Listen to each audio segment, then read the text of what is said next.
대한민국 근현대사를 성경적 세계관으로 알리고 전하는 대한역사문화원의 한국 근현대사 발효하기 특강입니다. 다유를 위해 부름받은 사람 두 번째 이야기.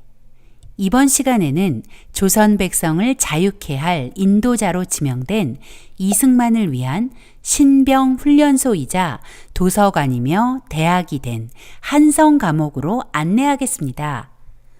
이승만은 1899년 1월 9일 그의 나이 24이 되던 해에 고종 폐위 모의와 공화제 실시 음모 가담이라는 죄목으로 투옥되었습니다. 고종 폐위 모의라는 것은 영모에 해당하는 중죄였습니다. 이승만과 함께 투옥된 동지들은 자신들의 목숨이 경각에 달려 있다고 생각했습니다. 만민공동에도 해산된 마당에 자신들을 구명할 대책이 없다고 생각한 것입니다. 최정식과 서상대는 이승만에게 탈옥을 권유했고 주시경은 이들의 탈옥을 위해 권총까지 준비해 주었습니다. 1899년 1월 30일 이승만은 투옥된 지 21일 만에 서상대, 최정식과 함께 탈옥을 감행합니다. 그러나 곧바로 병사에게 잡혀 이승만의 탈옥은 실패로 막을 내렸습니다. 서상대만 무사히 탈옥에 성공했고 최정식은 중국으로 도망치려다가 체포되어 교수형에 처해졌습니다.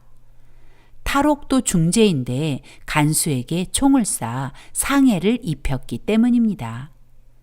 이승만은 총을 소지하기는 했지만 총을 쏘지 않은 덕분에 태 100대를 받고 종신형을 선고받았습니다.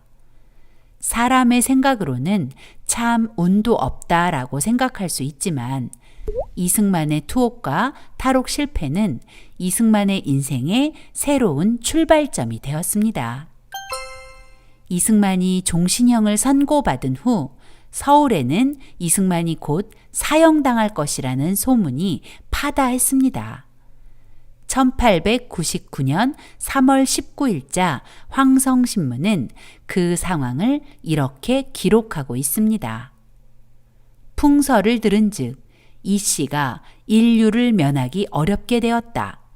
기왕의 조칙 중에 미결수는 판결할 때에 감 1등하라 하셨으니 법관들이 조칙대로 시행할 지경이면 이 씨의 누명을 보존할 듯 하다더라.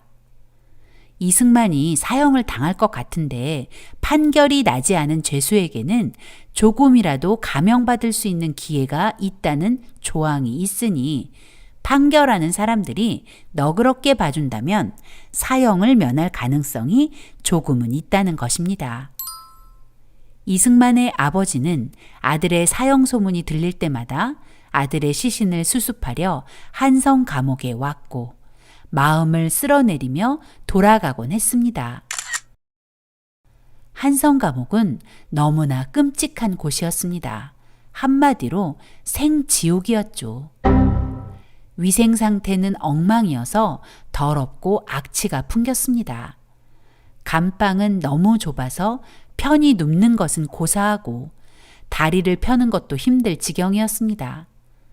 한 사람에 허용되는 공간은 고작 가로, 세로 70cm 정도밖에 안 되었으니까요.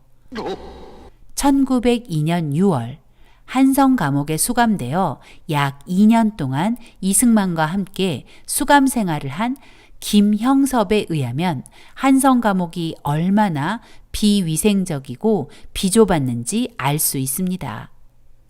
김형섭이 처음 한성 감옥에 투옥되던 밤, 김형섭이 마주한 감방은 악취가 진동하여 문틈을 통해 숨을 쉬어야만 버틸 수 있었습니다.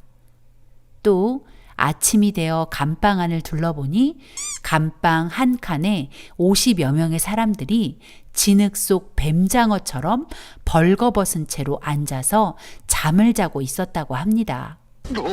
뿐만 아니라 한성 감옥은 날마다 무서운 고문이 이어졌습니다.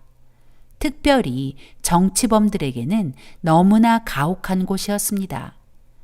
정치범들은 대부분 긴 칼을 목에 메고 발에는 족쇄가 채워져 있었습니다. 더구나 논리도 없이 막말을 뱉어내는 일반 잡범들 사이에서 느끼는 모욕감은 이승만과 같은 정치범들을 더 고통스럽게 했을 것입니다. 에디 선교사의 글을 보면 한성 감옥에 수감된 정치범들의 고통을 짐작하게 합니다. 그들의 감옥이란 이루 형언할 수가 없다. 자백을 받아내거나 남을 연루시키기 위해 자주 고문을 가하고 그곳엔 죄수들의 인권은 존재하지 않았습니다. 또 정치범들은 흉악범, 무례한들 속에서 간수들과 동료 잡범들에 의해 잔인하게 취급받았습니다. 즉, 정치범들이 겪는 고문은 죽음의 고통이었습니다. 비위생적인 한성 감옥은 벌레가 득실거렸습니다. 특히 빈대가 많았죠. 김형섭의 증언에 의하면 나를 고통스럽게 한 것은 칼의 무게가 아니라 발끝에서 목까지 온 몸에 기어오른 빈대의 물이었다. 빈대는 온몸이 온통 빨갛게 부풀어 오를 때까지 피를 빨아먹었다. 그러나 칼과 형틀에 묶여있던 나는 방어할 방법이 없었다. 가끔 나를 불쌍히 여긴 간수들이 빈대무리를 내 몸에서 쓸어내 주었지만 빈대는 사라질 리 없었다. 무관학교 출신인 내가 빈대들의 공격에는 항복할 수밖에 없었고 나는 다만 죽기를 바랬다고 합니다. 한마디로 이승만이 마주한 한성 감옥은 차라리 죽음을 바라게 되는 곳이었습니다. 17개월 동안 나는 10kg 정도의 무게의 나무로 만든 형틀 칼을 목에 걸고 있었고 두 발은 족쇄에 묶이고 양손에는 수갑을 찬 상태로 앉아 있어야 했다.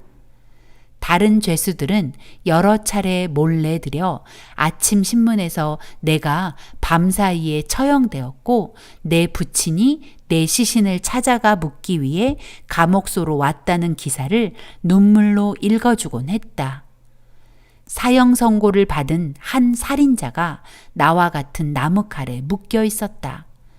어느 날 아침 형무소 문이 갑자기 활짝 열리더니 간수와 사형 집행인 그리고 순검이 감방 안으로 뛰어들어왔다. 모두들 나를 쳐다보았고 나는 사형 집행인에게 인도되기를 기다리고 있었다. 그러나 그들이 나무칼을 풀었을 때 그들은 살인자를 데려가고 나를 다시 묶어두었다.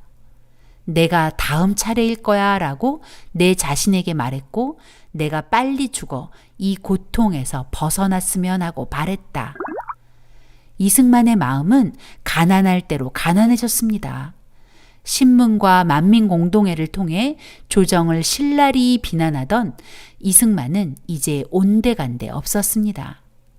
한성 감옥의 극한의 환경과 고통 속에서 언제일지 모르는 죽음에 대한 두려움과 공포는 이승만을 가난한 마음의 소유자로 만들었습니다.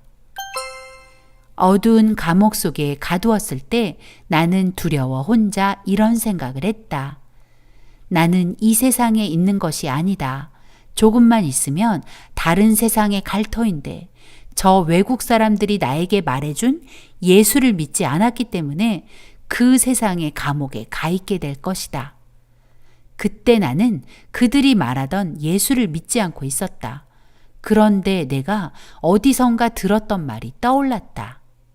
내가 너의 죄를 회개하면 하나님께서는 지금이라도 용서하실 것이다 라는 말인데 그 말이 나의 마음에 떠오르자마자 나는 나의 목에 걸려있던 나무칼에 머리를 숙이고 오 하나님 나의 나라와 나의 영혼을 구하여 주시옵소서 하며 기도했다. 이승만은 두려움과 절망 속에서 선교사들의 설교가 떠올랐고 자신의 한계를 고백하며 기도하게 된 것입니다. 자신도 모르게 이런 기도를 한 이승만은 하나님에 대해 알고 싶어졌습니다. 이승만은 에비슨 선교사에게 영어 성경을 부탁했습니다. 에비슨 선교사는 에디 선교사를 통해 신약 성경을 반입해 주었습니다. 이승만은 성경을 받고 너무나 기뻤다고 합니다. 하지만 한성 감옥에서는 어떤 종교 서적이나 신문조차도 허용되지 않았고, 더구나 형틀에 묶인 상태에서 성경을 읽는다는 것은 불가능한 일이었습니다. 그런데 죄수 중 하나가 간수가 오는지 망을 봐주고 한 사람은 책장을 넘겨주어 성경을 읽을 수 있었다고 합니다. 성경은 이승만을 완전히 다른 사람으로 바꿔버렸습니다.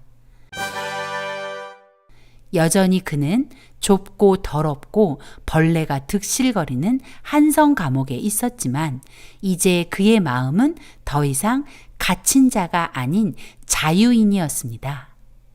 아, 예수님이 진짜 나의 구원자시구나. 내가 오늘 죽는다 해도 구원받을 수 있구나 라는 확신과 함께 감옥 안으로 빛이 가득해지는 은혜를 체험하게 되었습니다. 또한 성령 세례를 통해 이승만은 이 나라의 구원자는 자신이 아니라 하나님이시라는 것을 깨닫게 되었습니다. 그리고 그의 첫 기도가 자신의 의지로 한 기도가 아니라 성령의 인도하심이었다는 것을 알게 되었죠. 오 하나님, 나의 영혼을 구원하여 주옵소서. 그리고 나의 나라를 구원하여 주옵소서. 이 기도는 개인의 구원에서 끝나지 않고 구원의 목적이 있다는 고백입니다. 즉, 자신의 구원은 조선을 구원하기 위한 하나님의 계획이라는 것. 그리고 그 일은 자신의 의지와 방법으로 되는 것이 아니라 전적으로 하나님의 인도하심을 따라 이루어진다는 것을 고백한 기도였던 것입니다. 이승만이 한성 감옥을 출소하고 미국에 유학 중일 때 미국 피츠버그에서 열린 선교대회에서의 연설은 그의 변화를 잘 보여줍니다. 훌륭한 부처와 공자의 지혜를 추앙하던 이승만의 입에서 조선 사람들은 변화되어야 합니다. 그러나 공자나 부처는 그것을 하지 못합니다. 조선의 참다운 구원은 오직 이 세상의 구세주이신 예수님만이 하실 수 있습니다. 는 고백이 나오다니 정말 놀라운 변화죠. 이런 것을 세계관의 변화라고 합니다. 바로 기독교 세계관의 사람이 된 것이죠. 한성 감옥은 분명 비참한 곳이었지만 하나님께서 한성 감옥을 대한민국 건국의 인도자로 이승만을 훈련하기 위한 신병 훈련소로 사용하셨던 것입니다. 이승만이 한성 감옥에 있는 동안 많은 선교사가 이승만의 추록을 위해 노력하며 이승만을 보살펴 주었고, 이승만은 선교사들을 통해 하나님의 크고 놀라운 사랑과 위로를 공급받았습니다. 또 선교사들이 전해주는 책들과 정보들을 통해 차근차근 지도자 양성 과정에 매진하고 있었습니다. 이승만은 한성 감옥에 투옥된 상황에서도 부지런히 책을 읽고 글을 썼습니다. 아마도 1899년 7월부터 본격적으로 책을 읽기 시작한 것 같습니다. 비록 투옥된 상태이지만 시간을 낭비하지 않으려는 학자의 마음으로 책을 읽었고, 또 아직 기독교로 회심하기 전에는 고통과 두려움을 덜어보려고 책에 집중했던 것 같습니다. 그리고 기독교로 회심한 후 기독교 신앙서적, 역사, 법률, 외교, 시사 관련 신문과 잡지, 문학 등의 순으로 비중을 두고 책을 읽어 나갔습니다. 선교사들이 넣어준 기독교 교리 서책들은 물론 중국에서 한문으로 번역된 종교 서적들도 읽었다고 하네요. 역사는 물론이고 국제 정치와 외교에 관심이 깊었던 이승만은 국제법 책들까지 탐독했다고 했는데 더 아웃룩이라는 잡지는 이승만에게 당시 세계 정세와 서양의 정치, 경제, 문학을 두루 섭렵하는 통로가 되었고 이승만이 국제적 안목을 높이고 세계 정세를 파악하는 통찰력의 사람이 되는데 일조했습니다. 동시에 이승만은 중요한 책들을 번역하기 시작했는데 번역한 책들은 청일전기, 만국사략, 만국공법과 기독교 교리서, 주복문답, 감리교 역사 등입니다. 또 영문법도 번역하여 옥중학당의 교재로 사용하기도 했습니다. 물론 이 번역서들은 모두 순 한글로 번역되었죠. 이승만의 번역서에는 망국의 길로 걸어가는 조선의 개혁과 독립국가로의 성장을 바라는 간절한 마음이 녹아 있습니다.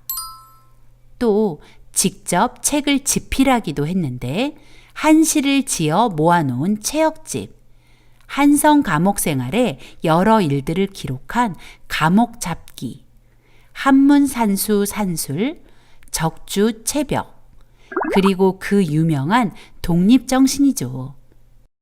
이승만은 유머가 넘치는 사람이었습니다.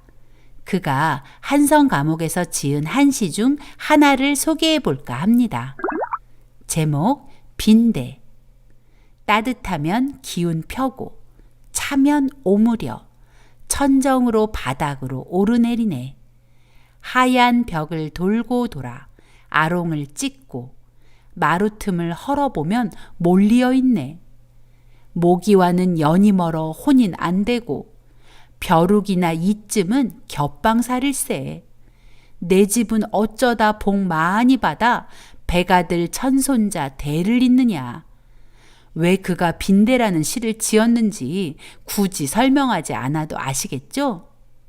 이승만은 사소한 상황들을 기록하고 고통을 유머로 바꿀 줄 아는 사람이었습니다.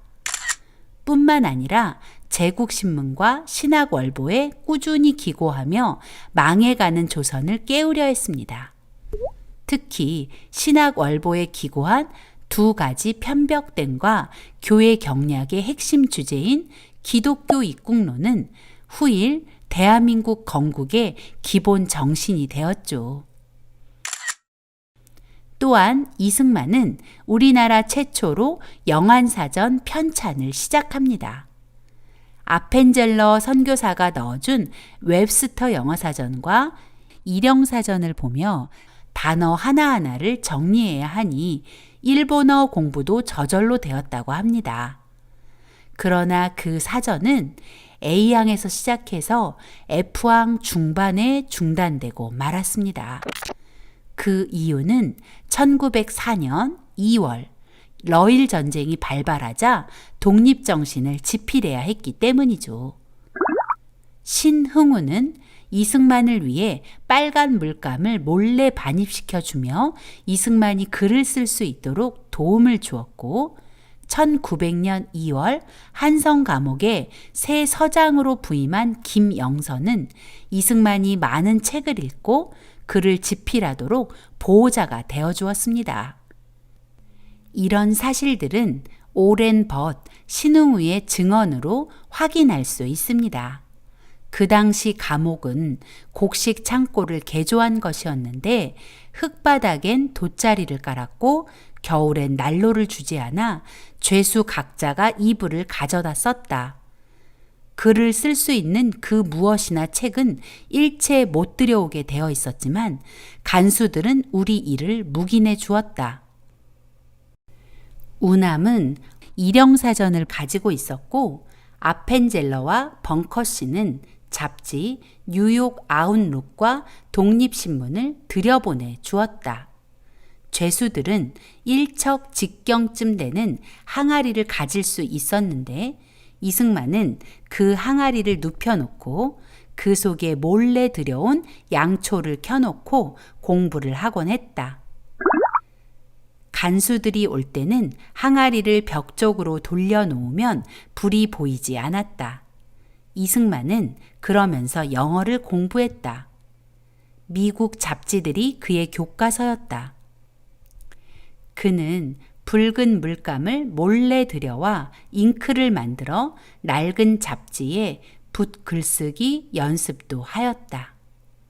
그리고는 눈을 감고 잡지에서 읽은 문장들을 외웠다. 그는 사전에 있는 영어 단어를 모두 외우는 것이었다. 이승만은 절망의 상황에서도 시간을 허비하지 않았습니다. 특히 그가 기독교로 개종하고 난 후 그는 더 열심히 공부하고 자신이 깨달은 바를 글로 옮겼습니다. 그리고 하나님께서는 이승만을 위해 곳곳에서 그를 도울 사람들을 보내셨고 그들은 이승만의 성장을 돕고 격려했습니다.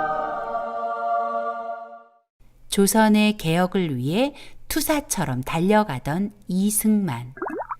그가 한성 감옥에 투옥되면서 매서운 그의 눈빛과 전투적 말들은 사라졌고 이제 그에게는 두려움과 절망만 남았습니다. 그러나 그때 그의 일생에 놀라운 변화를 맞이합니다.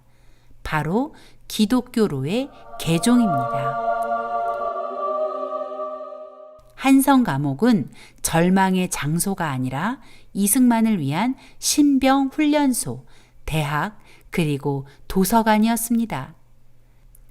하나님께서는 절망의 구렁텅이처럼 보이는 한성 감옥에 이승만을 몰아넣고 대한민국 건국의 인도자로 철저히 훈련하기 시작하신 것입니다.